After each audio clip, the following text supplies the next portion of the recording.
Hello everyone, स्वागत है आपका आपके अपने YouTube channel current affairs only पर। पेश हैं 24 जुलाई 2020 के इंपॉर्टेंट करंट अफेयर्स जो आने वाले सारे एग्जाम्स के लिए हेल्पफुल होंगे। आगे बढ़ने से पहले चाहूंगी कि आप चैनल को सब्सक्राइब कर लें, नोटिफिकेशन के बेल को भी दबा दें, जिससे रोजाना करंट अफेयर्स क्विज को आप कर पाएंगे। चलते हैं अगले स्लाइड पर और शुरू करते हैं क्विज। हमारा पहला क्वेश्चन है, हाल ही में किस देश ने एक बार पुनः वर्ष 1996 के भू हस्तांतरण के प्रस्ताव की ओर संकेत देते हुए सीमा विवाद को सुलझाने के लिए भूटान को एक समाधान पैकेज का प्रस्ताव दिया है? ऑप्शंस हैं नेपाल, बांग्लादेश, चीन, भारत। आप आंसर हमें कमेंट बॉक्स में दे सकते हैं। इसका आंसर है चीन। तो ये पैकेज है क्या?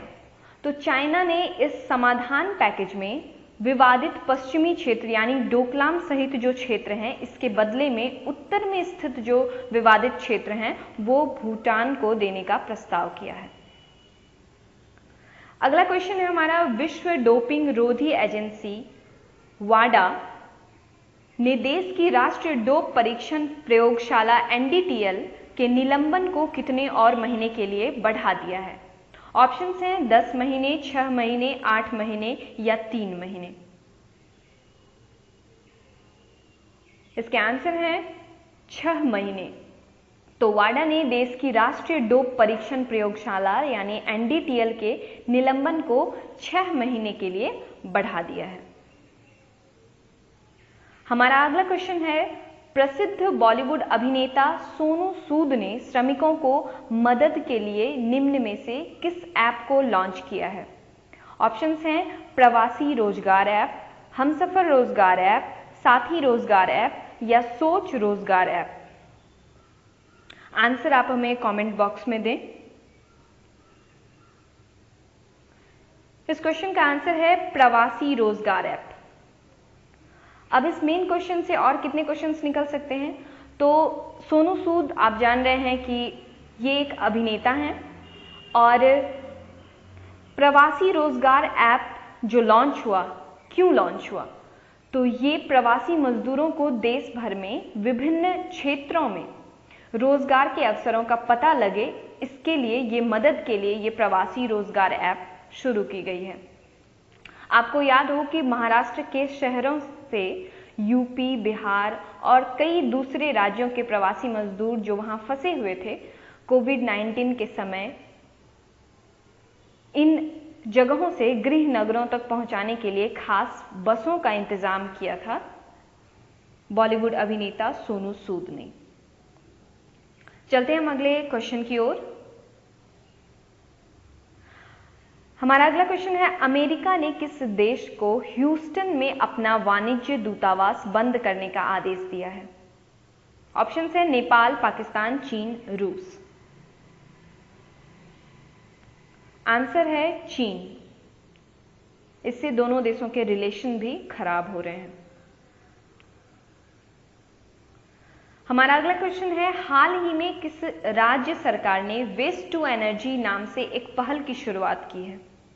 ऑप्शंस हैं बिहार, पंजाब, झारखंड, उत्तराखंड। और आंसर है उत्तराखंड।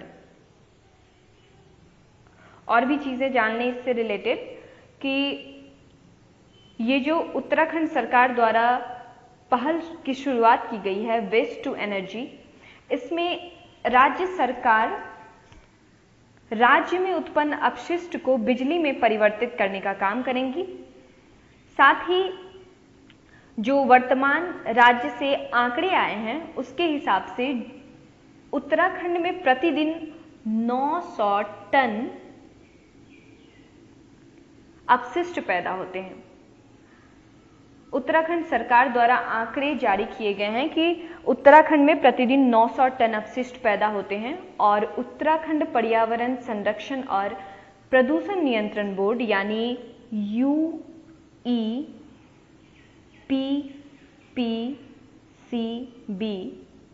के अनुसार राज्य में उत्पन्न जो भी अपशिष्ट हैं उसके माध्यम से 5 मेगावाट, लगभग 5 मेगावाट बिजली पैदा की जा सकती है। तो ये भी इम्पॉर्टेंट क्वेश्चन बन सकता है कि पर डे कितने अपशिष्ट होते हैं, तो 900 टन। और जो UEPPCB यानी कि उत्तराखंड पर्यावरण संरक्षण और प्रदूषण नियंत्रण बोर्ड के द्वारा जो इनके अनुसार उत्तराखंड राज्य में उत्पन्न जो अपशिष्ट हैं, इसके माध्यम से लगभग कितने मेगावाट की बिजली को पैदा किया जा सकता है, तो वो है 5 मेगावाट। और इससे होगा क्या, तो प्रदूषण पर अंकुश लगाया जा सकता है। और इस पहल का बहुत इम्पॉर्टेंट उद्देश्य ये है कि राज्य में ठोस अपशिष्ट के निपटान के लिए लैंडफिल की अनुपलब्धता की समस्या को भी हल किया जाएगा। चलते हैं अगले स्लाइड की ओर। हमारा अगला क्वेश्चन है, केंद्र सरकार ने IT और BPO कंपनियों के लिए घर से काम करने के लिए जारी निर्देशों को कितने तारीख तक के लिए बढ़ा दिया है? ऑप्शंस हैं 31 दिसंबर 2020, 15 अगस्त 2020, 10 अक्टूबर 2020 या 1 दिसंबर 2020। आंसर है 31 दिसंबर 2020। IT company business process outsourcing यानी BPO के साथ साथ अन्य सेवा प्रदाताओं यानी OSP के लिए 31 दिसंबर 2020 तक वर्क फ्रॉम होम कर दिया गया है। ये समय सीमा बढ़ाई गई है। तो एक और क्वेश्चन आता है कि कब तक की समय सीमा थी, जो डेडलाइन था वो कब तक का था, जिसे बढ़ाकर 31 दिसंबर 2020 किया गया है। तो ये आंसर आप हमें कमेंट करके बताएं। और IT कंपनी के 85% कर्मचारी अभी घर से काम कर रहे हैं, यानी वर्क फ्रॉम होम कर रहे हैं। कितने? IT कंपनी के 85% कर्मचारी। आते हैं नेक्स्ट स्लाइड पे। निम्न में से किस मशहूर मंदिर ने आदि महोत्सव, जुलाई अगस्त में होता है ये आदि महोत्सव, के उपलक्ष्य पर झंडा फहराया है? मीनाक्षी मंदिर, महाकालेश्वर मंदिर, अयोध्या मंदिर या दक्षिणेश्वर काली मंदिर? आंसर है मीनाक्षी मंदिर। अब इससे जो की पॉइंट्स निकल के आते हैं वो है, सबसे पहले कि ये आदि महोत्सव है क्या। तो ये आदि महोत्सव तमिलनाडु फार्मर्स का फेस्टिवल है। हम इसे तमिलनाडु फार्मर्स फेस्टिवल कह सकते हैं। और यह महोत्सव तमिल महीने आदि के 18वें दिन मनाया जाता है। तीसरी बात कि तमिलनाडु के मदुरई में स्थित है ये मीनाक्षी सुंदरेश्वर मंदिर। पूरा नाम है मीनाक्षी सुंदरेश्वर मंदिर। ये स्थापत्य और वास्तुकला की दृष्टि से आधुनिक विश्व के आश्चर्यों में गिना जाता है। चलते हैं अगले स्लाइड पर। हमारा अगला क्वेश्चन है, भारतीय क्रिकेट कंट्रोल बोर्ड BCCI किस देश में इंडियन प्रीमियर लीग IPL 2020 आयोजित करना चाहता है? ऑप्शंस हैं नेपाल, चीन, पाकिस्तान, संयुक्त अरब अमीरात।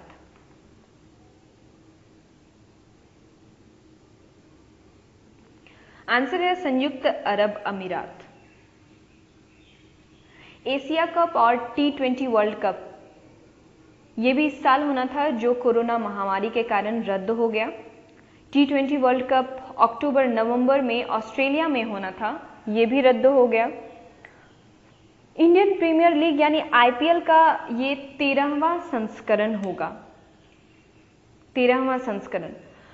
ये कोरोना के भेंट नहीं चढ़ेगा ऐसा मानना है, इसलिए इसे UAE यानी संयुक्त अरब अमीरात में कराया जा सकता है। और पहले यह 29 मार्च को शुरू होने वाला था, लेकिन कोरोना के कारण इसे स्थगित कर दिया गया था। अगला क्वेश्चन है, DRDO द्वारा भारतीय सेना हेतु स्वदेशी विकसित ड्रोन का क्या नाम है? DRDO द्वारा भारतीय सेना हेतु स्वदेशी विकसित ड्रोन का क्या नाम है? भारत, भीष्म, कर्ण या पृथ्वी?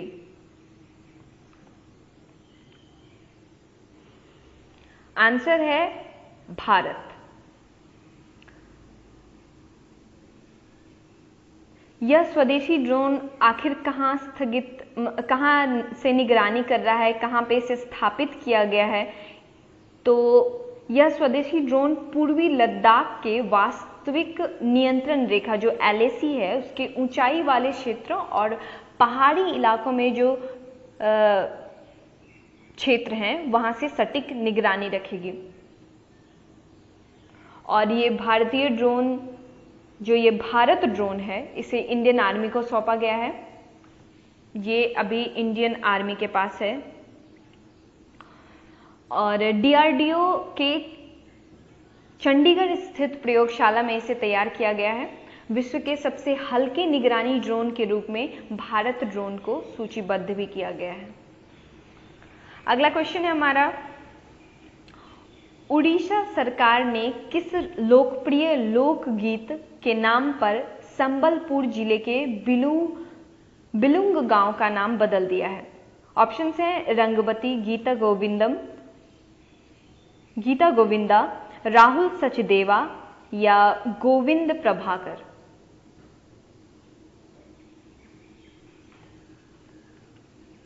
आंसर है रंगवती। ये रंगवती है क्या? तो दरअसल लोकप्रिय गीत रंगवती के गीतकार मित्र भानु गौतिया। ये रंगवती जो है लोकप्रिय गीत है कहाँ का? तो उड़ीसा का। और बिलुंग गांव भी उड़ीसा का है जिसका नाम अब रंगवती हो गया है। तो ये रंगवती जो है, ये लोकप्रिय गीत जो है उड़ीसा का, इसके गीतकार कौन है? तो इसके गीतकार हैं मित्र भानु गौतिया। इनका जन्म हुआ है इसी गांव में। किस गांव में? तो बिलुंग गांव में। तो आप ऐसे याद रख सकते हैं इसे कि बिलुंग गांव में मित्र भानु गौतिया का जन्म हुआ है, जिन्होंने गाया है लोकप्रिय गीत रंगवती, उड़ीसा के लोकप्रिय गीत को। और रंगवती गीत को पहली बार आकाशवाणी के माध्यम से सुना गया था। ये भी इम्पॉर्टेंट है, इसको भी याद रखना है। और इस गीत को भारत की कई अन्य क्षेत्रीय भाषाओं में फिर से गढ़े जाने का अनूठा गौरव भी प्राप्त है। और सिर्फ उड़ीसा में ही नहीं, वेस्ट बंगाल, झारखंड, बिहार के साथ साथ छत्तीसगढ़ के लिए भी ये लोकप्रिय गीत माना जाता है। इसलिए क्वेश्चंस ये भी आ सकते हैं कि उड़ीसा के अलावा और कौन कौन से ऐसे स्टेट हैं जिनमें कि इस गीत को लोकप्रिय गीत माना जाता है। आजकल तो 5 ऑप्शंस भी होते हैं एग्जाम में, तो ऑल ऑफ दीज या फिर मोर देन वन वाले ऑप्शंस में आपको चारों को, पांचों को याद रखना पड़ेगा। अब हम करेंगे कुछ पुराने क्वेश्चंस। योग का अभ्यास करने के कई लाभों के बारे में दुनिया भर में जागरूकता बढ़ाने के लिए संयुक्त राष्ट्र द्वारा हर साल विश्व स्तर पर अंतर्राष्ट्रीय योग दिवस कब मनाया जाता है? यानी आपको बताना है कि अंतर्राष्ट्रीय योग दिवस कब मनाया जाता है। ऑप्शंस हैं 18 जून, 19 जून, 20 जून, 21 जून या 22 जून।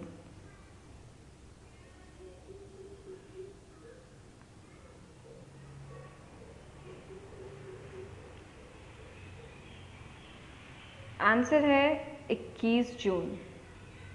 21 जून को अंतर्राष्ट्रीय योग दिवस मनाया जाता है। अगला क्वेश्चन है, नीति आयोग ने प्रवासी मजदूरों के लिए एक जॉब प्लेटफॉर्म विकसित करने के लिए एक पैनल का गठन किया है। नीति आयोग के वर्तमान मुख्य कार्यकारी अधिकारी कौन है? यानी CEO, चीफ एग्जीक्यूटिव ऑफिसर कौन है नीति आयोग के? आपको आंसर देना है। ऑप्शंस हैं Amitabh Kant, Rajiv Kumar, Ramesh Chandra, VK Saraswat, VK Paul.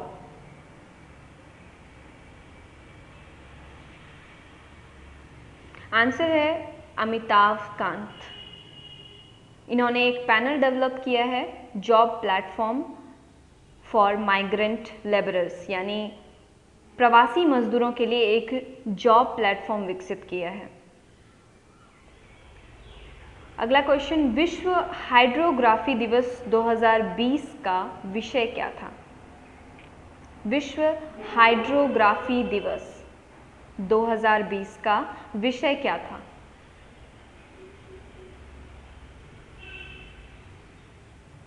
Answer है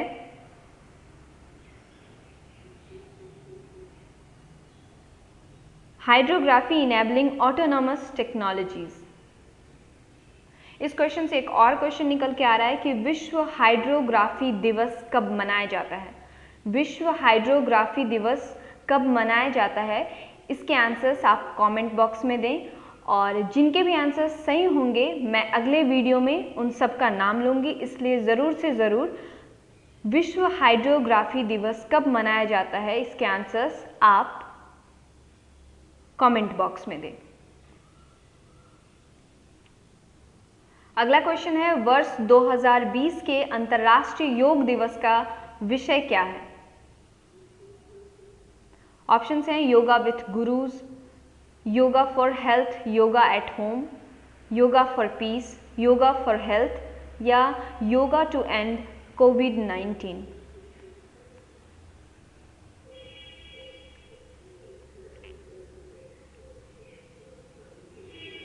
आंसर है yoga for health, yoga at home. Obvious है, अभी हम सब घर में हैं कोविड-19 की वजह से, तो घर से योगा करेंगे, घर से योगा कर रहे हैं।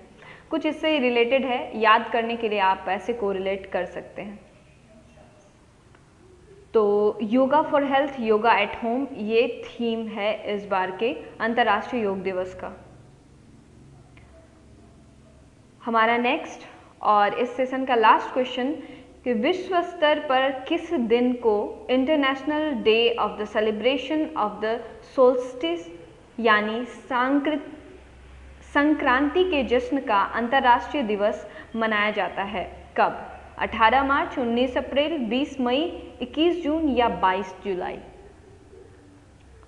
आंसर आप कमेंट में दें, कमेंट बॉक्स में दें।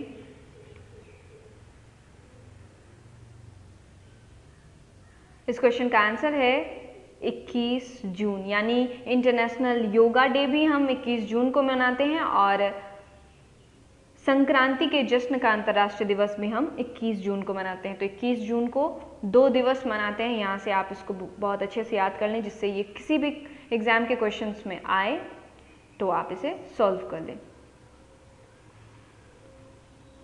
लास्ट में जो हमने इस सेशन का क्वेश्चन पूछा है, विश्व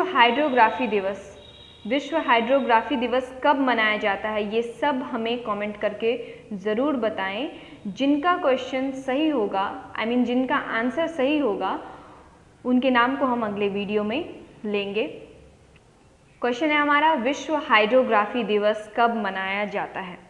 इसी के साथ आज का ये वीडियो खत्म होता है। यदि आपको वीडियो पसंद आया हो तो लाइक करें, चैनल को सब्सक्राइब करें और एटलीस्ट एक स्टडी रिलेटेड ग्रुप में शेयर जरूर करें। Thank you so much for watching this video. Bye bye.